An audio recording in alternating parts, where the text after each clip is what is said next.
Hello दोस्तों, नमस्कार। आप सभी का एक बार फिर से स्वागत करता हूं आपके अपने इस यूट्यूब परिवार में। तो आप सब कैसे हैं? उम्मीद करता हूं आप सब अच्छे होंगे, स्वस्थ होंगे और एमटीएस हवलदार एग्जाम की तैयारी काफ़ी अच्छे से कर रहे होंगे। तो साथियों, जैसा कि लगातार हम लोग शाम को 7 PM पे इस समय एसएससी एमटीएस के लिए टॉपिक वाइज जीके जीएस की प्रैक्टिस कर रहे थे। तो साथियों, आज की सेशन में हम आपको कंप्लीट मिक्स स्टैटिक जीके के प्रश्न करने वाले जो एमटीएस पिछले वर्षों के आधार पे पूछ रहा है। तो आज की सेशन में टोटल साथियों 65 क्वेश्चन करेंगे। तो सही करने के लिए आपका 55 होगा। यदि दोस्तों आप एमटीएस के लिए स्टैटिक जीके क्लासेस कर रहे हैं तो दोस्तों इसमें यदि आपका जो 65 क्वेश्चन करेंगे ना, यदि आपका मान लीजिए 55 और 56 क्वेश्चन सही बन रहा है तो आपकी जो तैयारी वो काफ़ी अच्छी से रहेगी और लास्ट तक ऐसे जो हम लोग करेंगे तैयारी तो आपका जो स्कोर रहेगा ना फुल में फुल होने लगेगा। तो ये सेशन आपके लिए अति महत्वपूर्ण होने वाला है। ये ध्यान से आप लोग हर एक प्रश्न को देखिएगा। तो देखिए यहाँ पे नोट क्या है, केवल प्रश्न से पता चलेगा आपकी तैयारी किस लेवल की है। ओके दोस्त, तो आप सभी को पता होगा इस समय हम लोग का डेली क्यूज सुबह के 8 बजे चल रही है और दोपहर में 12:30 बजे और शाम को 7 PM पे जो इस टाइम आप लोग देख रहे हैं।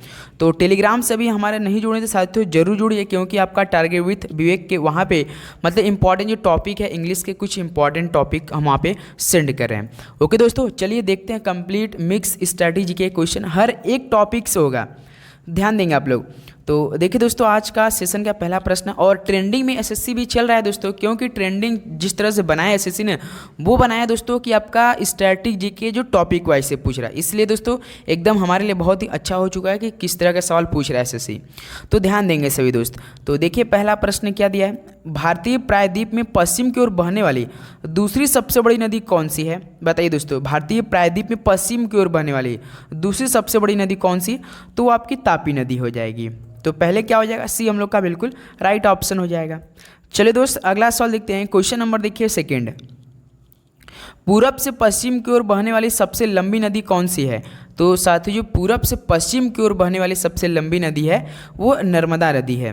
तो ऑप्शन यहाँ से क्या हो जाएगा, हम लोग का बिल्कुल राइट ऑप्शन हो जाएंगे। ओके दोस्त, चलिए नेक्स्ट अगला सवाल देखते हैं। क्वेश्चन नंबर थर्ड, एकमरा उत्सव किस राज्य में मनाया जाता है? तो साथियों, जो एकमरा उत्सव मनाया जाता है ये आपका उड़ीसा राज्य में मनाया जाता है। तो बी ऑप्शन क्या हो जाएगा यहाँ से हम लोग का बिल्कुल राइट ऑप्शन हो जाएंगे। डेली आपको दोस्तों हम टॉपिक वाइज करा रहे थे, तो आज आपकी तैयारी को हम चेक करने के लिए इसलिए मैंने दिया आप थोड़ा सा मिक्स सवाल किया जाए और आपका स्कोर कितना बना ये जरूर चेक कीजिएगा आप लोग।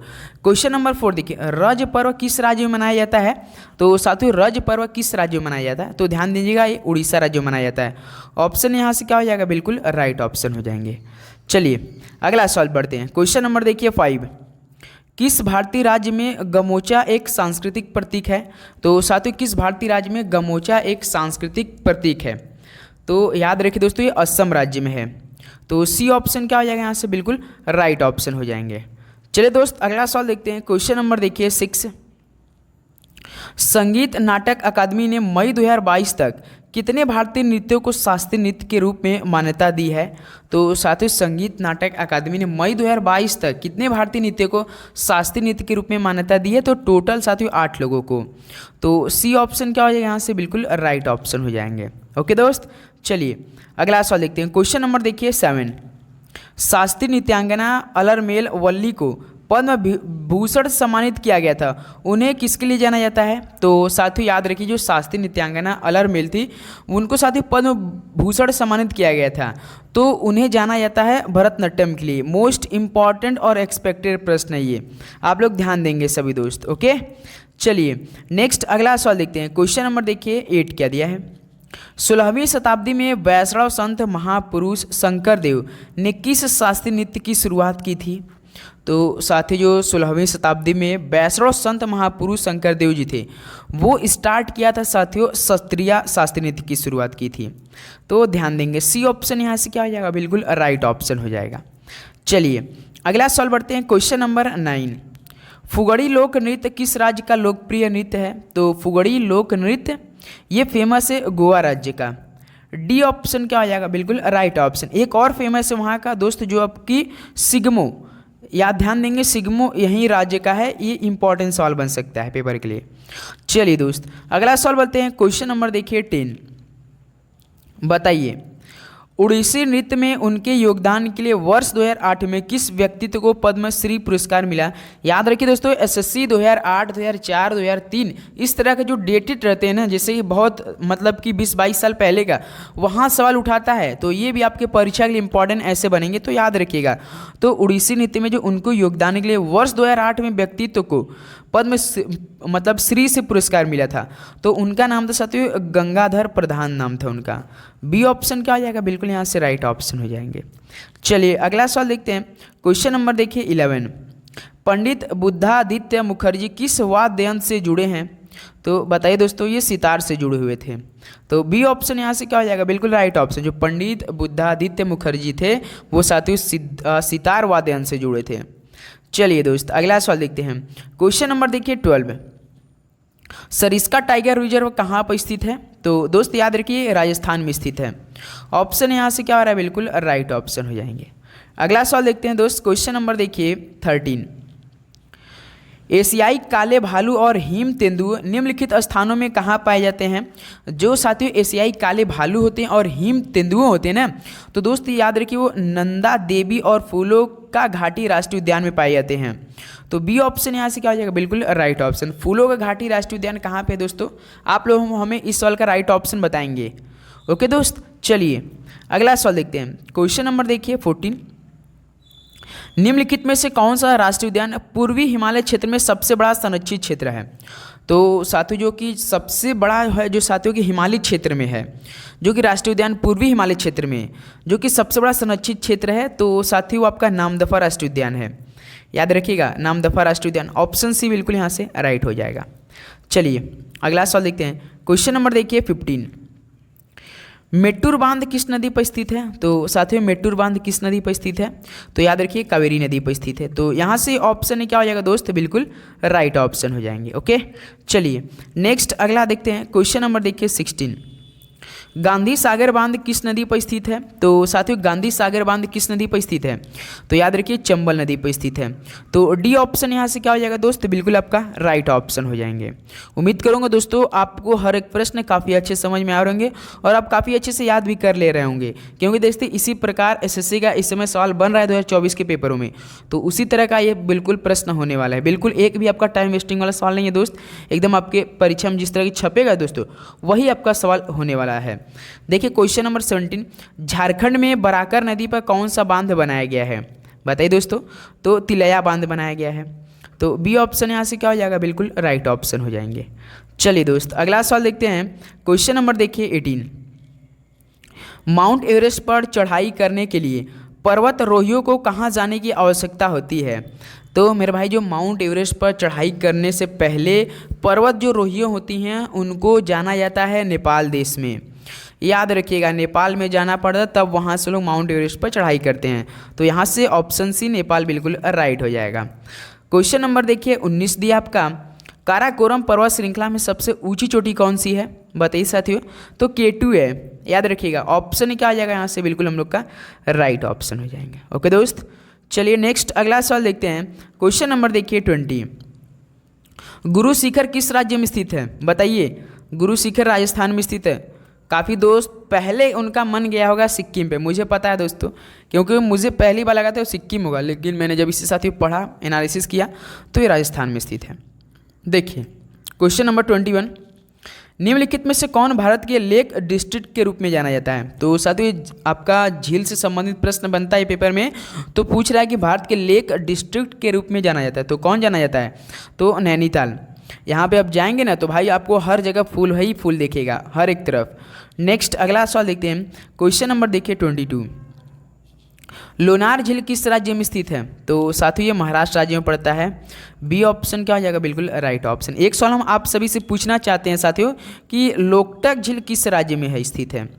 लोकटक साथी मेरे क्या है झील, ये किस राज्य में स्थित है? चलिए बताइए। नेक्स्ट अगला सवाल देखते हैं दोस्त। क्वेश्चन नंबर देखिए 23। सूर्यधार झील किस राज्य में स्थित है? तो साथियों उत्तराखंड में पड़ता है सूर्यधार झील।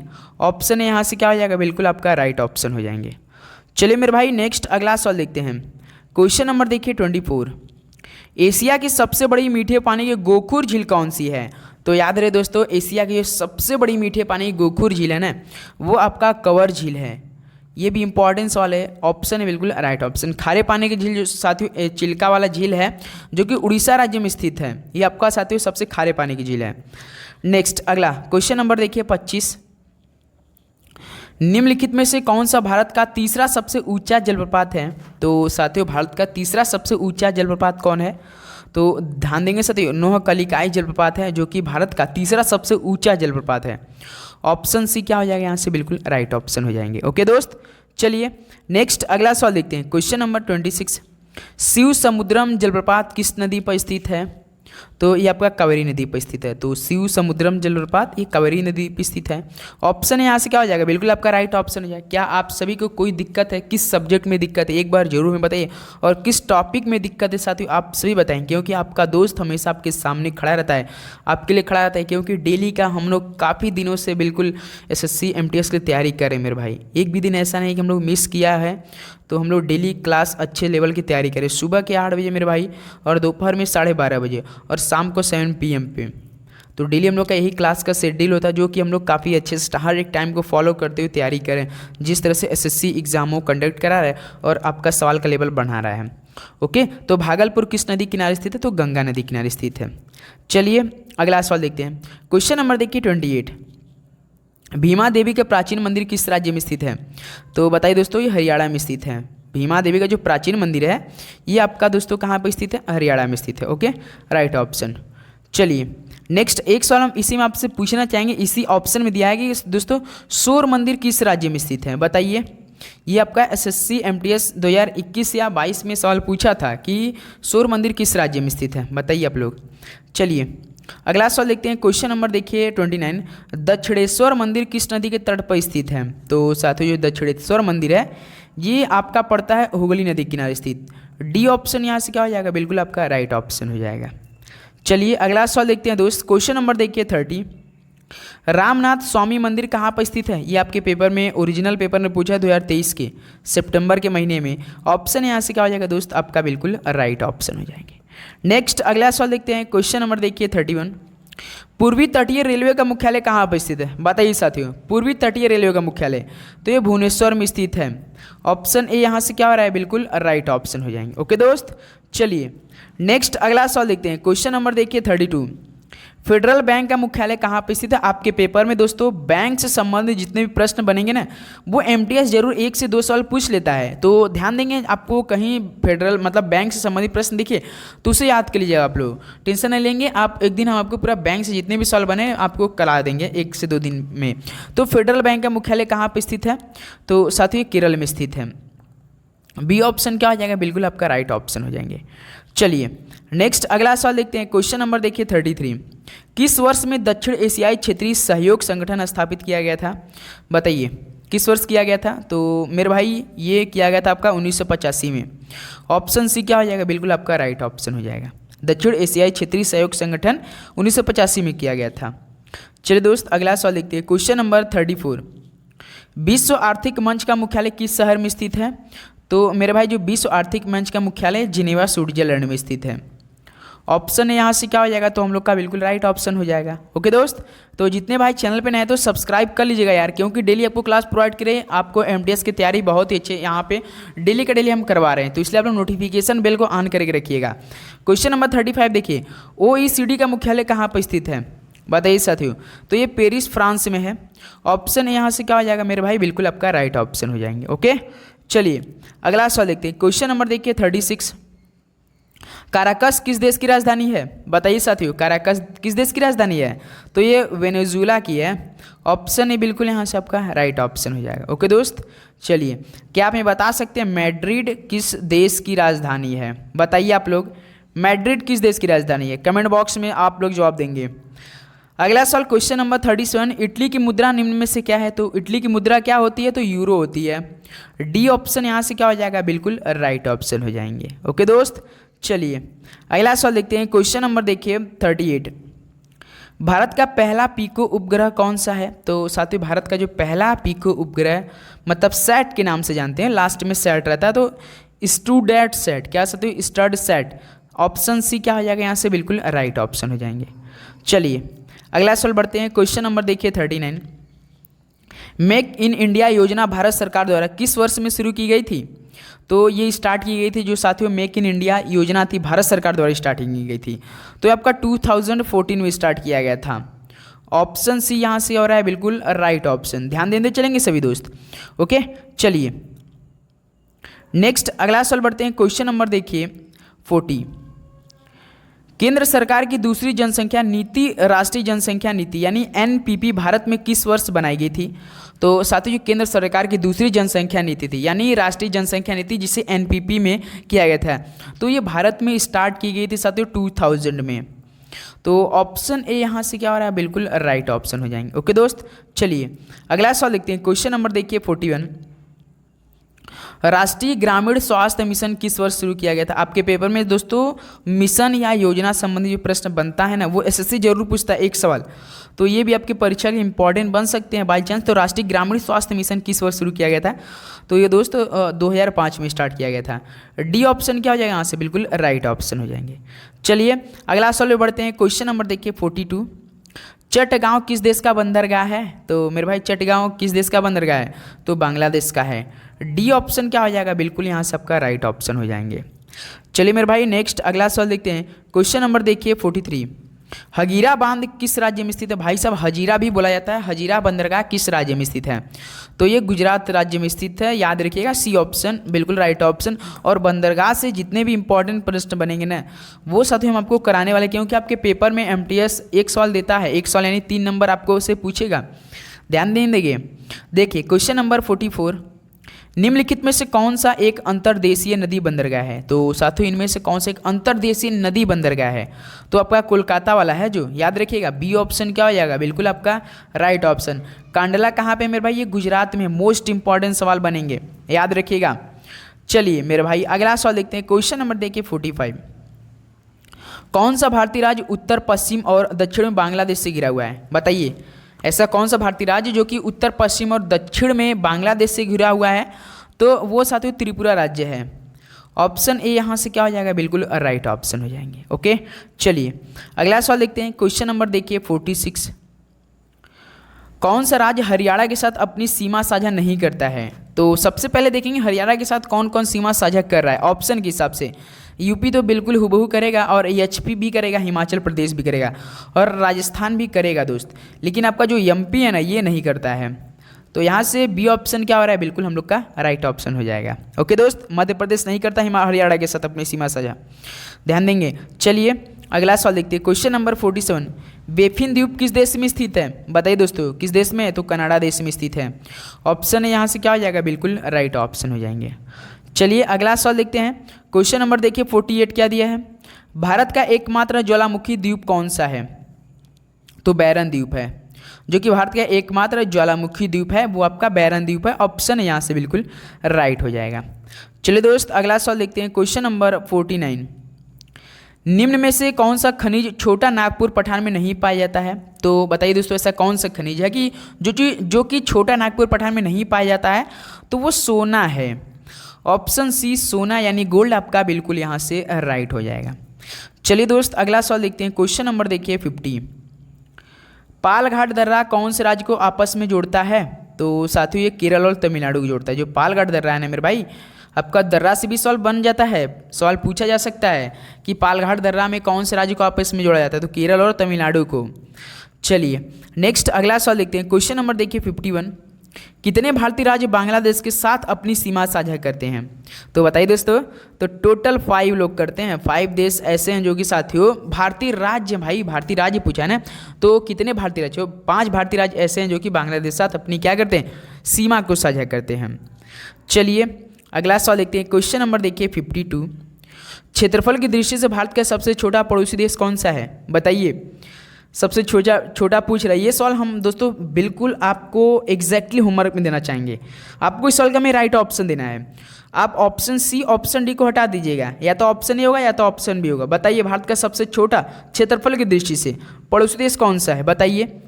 चलिए नेक्स्ट अगला सवाल देखते हैं, क्वेश्चन नंबर देखिए 53।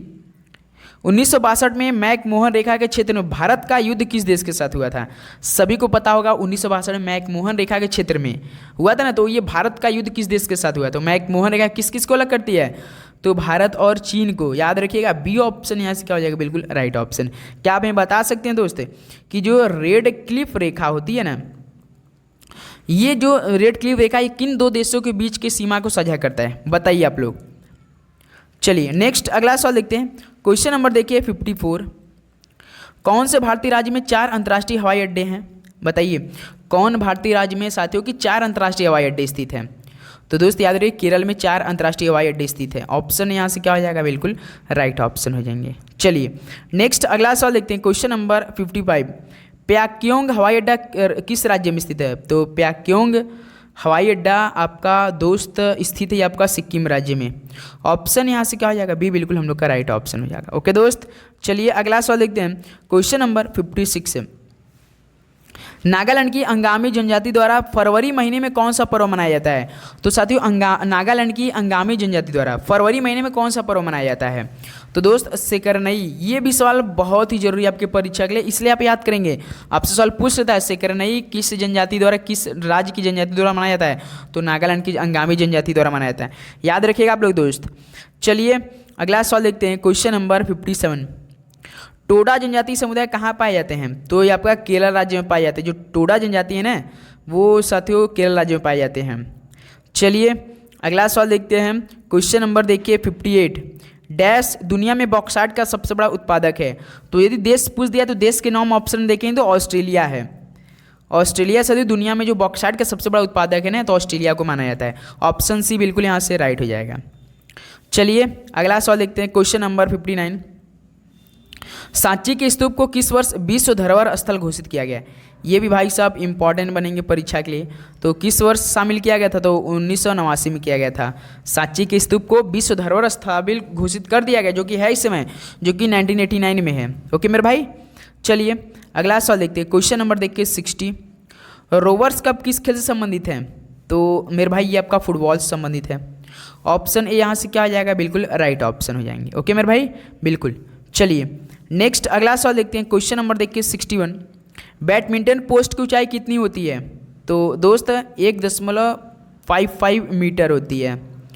तो यहाँ से देखिए बी ऑप्शन हो जाएगा। जो बैडमिंटन पोस्ट की ऊंचाई होती है ना, वो 1.55 मीटर की होती है। चलिए अगला सवाल बढ़ते हैं। क्वेश्चन नंबर देखिए 62।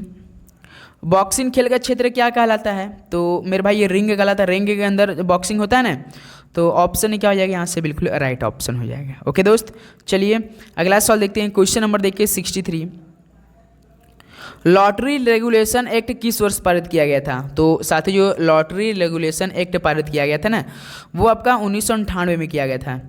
1998 में किया गया था। ऑप्शन सी यहाँ से क्या हो जाएगा? बिल्कुल राइट ऑप्शन हो जाएंगे। ओके मेरे भाई, बिल्कुल सर जी। चलिए दोस्त अगला सवाल देखते हैं। क्वेश्चन नंबर देखिए 64। चंपारण कृषि अधिनियम कब पारित किया गया था? तो दोस्त ये 1918 में किया गया था। 1918 में किया गया था। डी ऑप्शन चंपारण कृषि अधिनियम पारित किया गया था 1918 में। चलिए दोस्त नेक्स्ट अगला सवाल, और इस सेशन का आखिरी सवाल आपके बीच में चलेगा, जो कि दिया कि भारतीय सिविल सेवा अधिनियम किस वर्ष पर लागू किया गया था? तो ये 1861 में लागू किया गया था। ऑप्शन क्या हो जाएगा? यहाँ से बिल्कुल राइट ऑप्शन हो जाएगा। तो साथियों इस तरह से टोटल 65 क्वेश्चन कंप्लीट हो चुका है। जिस तरह से ट्रेंडिंग में एसएससी सवालों को बना रहा है, बिल्कुल हुबहू वैसा ही प्रश्न इस सेशन में हुआ है दोस्त। तो आप बता सकते हैं कि आप सभी के कितना स्कोर आज की सेशन से? पूरी ईमानदारी से आप लोग बताएंगे। यदि आपका दोस्त 55 56 बना स्कोर तो काफ़ी बेटर है। मान लीजिए आपका 50 क्वेश्चन सही बना तो कोई बात नहीं, यही से आपको डेली क्लास दें, देखेंगे आपका जो तैयारी रहेगी नहीं बहुत ही मजबूत हो जाएगी। लास्ट में आपका फुल में से फुल आने लगा, और एमटीएस में भी ऐसे आपको देखने को मिलेगा कि जो आपकी तैयारी रहेगी ना बहुत ही अच्छा चलेगी दोस्त। तो इस तरह से आपका क्वेश्चनों का लेवल काफ़ी मस्त था। तो चलिए दोस्तों इस सेशन को हम यही भी समाप्त करते हैं। इसका पीडीएफ हम प्रोवाइड करेंगे दोस्तों, डिस्क्रिप्शन बॉक्स में टेलीग्राम ग्रुप दिया गया है, आप वहाँ जाकर इसका पीडीएफ डाउनलोड करके एक बार अपने से रिवीजन जरूर करेंगे।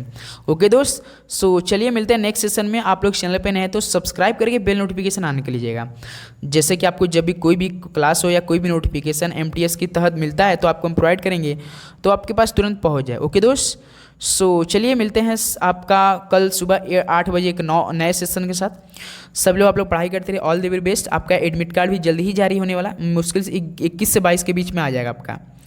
ओके चलिए, सो सभी को गुड नाइट, अच्छे से रिवीजन कीजिए, पढ़ाई कीजिए, ऑल द वेरी बेस्ट, धन्यवाद।